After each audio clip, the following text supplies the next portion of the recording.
पूजा पाहता नाही त्रिलोकी. हे ज्ञानदेवांचे अभंग आहे. तुम्हाला काही गाथा, ज्ञानेश्वरी, अमृतानुभव, चांगदेव पासष्टी थोडं थोडं सांगायचा प्रयत्न केला, पण एक सांगतात ते हरिपाठामध्ये. तुम्हाला नाही काही कळालं तर नाम धरा. नाम एक तत्व नाम दृढधरी म्हणा, हरिसी करुणा येईल तुझी. हे सगळे बाकीचे संप्रदाय का वाढायला लागले माहिती आहे? आपली वारकरी संप्रदायाची जी मूळ गोष्ट आहे, जो मूळ गाभा आहे, तो नाम आहे.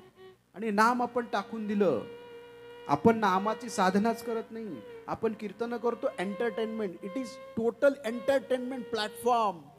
न्यूली प्लॅटफॉर्म जन्माला आलेला आहे. त्याने ट्रान्सफॉर्मेशन होत नाही, मोटिवेशन पण होत नाही. त्यानं फक्त एंटरटेनमेंट होतं. नाम कुठं आहे, साधना कुठं आहे, ध्यान कुठं आहे? नामानं काय होतं? व्यस्त झालेलं मन, अवास्तव अपेक्षेने नटलेलं मन हे सुनियोजितपणे काम करायला लागतं.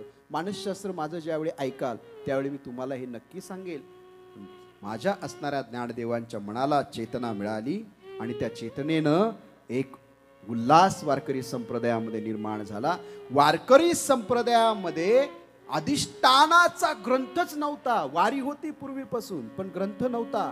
वारकरी संप्रदायाला अधिष्ठान देणारा पहिला ग्रंथ निर्माण केला कोवळ्या अंतकरणानं. त्या ग्रंथाचं नाव आहे भावार्थ दीपिका. हा आमचा अधिष्ठान असणारा ग्रंथ आहे.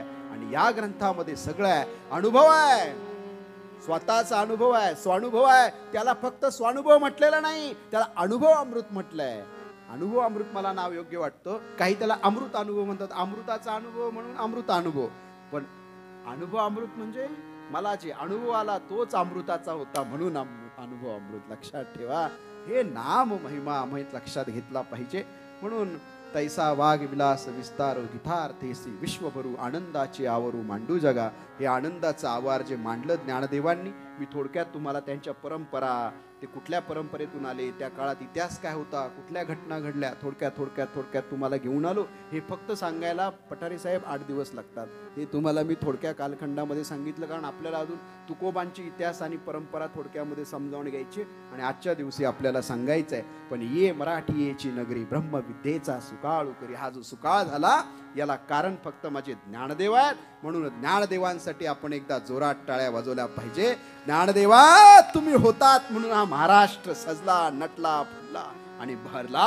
आणि हा भरलेला महाराष्ट्र आज ज्या व्यासपीठावरून तुम्हाला सांगतोय ते बाप्पाचं व्यासपीठ आहे. म्हणून बाप्पाचा एक मगाशी मी उल्लेख केला, उद्या अधिकचा करेल.